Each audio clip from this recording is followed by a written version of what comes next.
আমি জ্ঞান আৰু সজাগতাৰ জৰিয়তে এখন সুস্থ সমাজ গঢ়ি তোলা হওক লগতে অবৈধ ড্ৰাগছৰ বিৰুদ্ধে অসমৰ প্ৰত্যেকজন ব্যক্তিয়ে যুঁজ দিয়া হওক আমাৰ অসম এই নিচাৰ পৰা মুক্ত হ'ব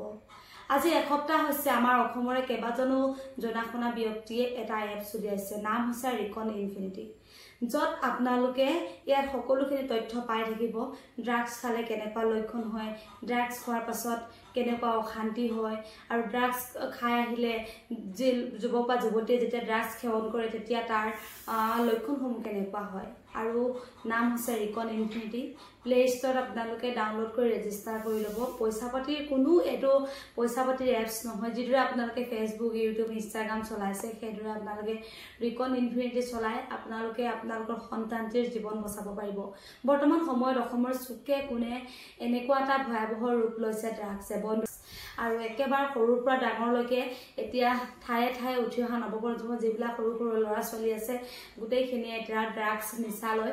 ঘৰত উৎপাত আৰু অশান্তি সৃষ্টি কৰে যিমান দুখীয়া নহওক বা যিমান ধনীয়ে নহওক আৰু আপোনালোকে এই ৰিকন ইনফিনিটি এপছটোৰ দ্বাৰা আপোনালোকে ইয়াত পঢ়ি থাকিব লগতে জনাশুনা ব্যক্তিসকলে ইয়াত হুবহু কথা আপোনালোকক দি থাকিব আৰু আপোনালোকে তাত তেওঁলোকৰ মিটিং কৰিব পাৰিব কথা পাতিব পাৰিব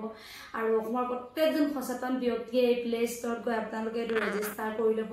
আৰু ক'ব নোৱাৰো যে আজি মোৰ সন্তানটোৱে নেখাব বা কাইলৈ আপোনাৰ সন্তানটোৱে নেখাব কাৰণ বন্ধু বৰ্গই এতিয়া বৰ্তমান সময়ত কাল হৈছে ড্ৰাগছৰ বাবে ইজন বন্ধুৱে খালে বুলি ক'লে সিজনক জোৰ জবৰদস্ত খুৱাই দিয়ে আৰু এবাৰ খাই দিয়াৰ পাছত একেবাৰে নিচাত বিলীন হৈ যায় আৰু জীৱন ধ্বংস কৰি পেলায় আৰু হেতুকে আপোনালোকক অনুৰোধ কৰিছো আপোনালোক প্ৰত্যেককে এই ক্ষেত্ৰত সহায় কৰক আমি প্ৰত্যেককে যদি সহায় কৰো হয়তো আমাৰ অসমখন ড্ৰাগছৰ পৰা মুক্ত হ'ব প্লে ষ্টৰত গৈ ৰিকন ইনফিনিটি মই দেখাই দিছো আপোনালোকে চাই যাওক ৰিকন ইনফিনিটি প্লে ষ্টৰত গৈ আপোনালোকে ডাউনলোড কৰিব লগতে ৰেজিষ্টাৰ কৰিব আৰু অসমৰ মুখ্যমন্ত্ৰী লগতে সৰ্বানন্দ সোণোৱাল লগতে প্ৰত্যেকজন সচেতন ব্যক্তি আৰু ডাঙৰ ডাঙৰ যিসকল ব্যক্তি আছে তেওঁলোকে ইয়াত বহুত সহায় আগবঢ়াইছে লগতে প্ৰত্যেকেই এখন লিখনি দিছে যাতে এই কামটো সঁচাকৈ হ'ব লাগে আৰু আশা কৰো আপোনালোকে ইয়াৰ পৰা অকণমান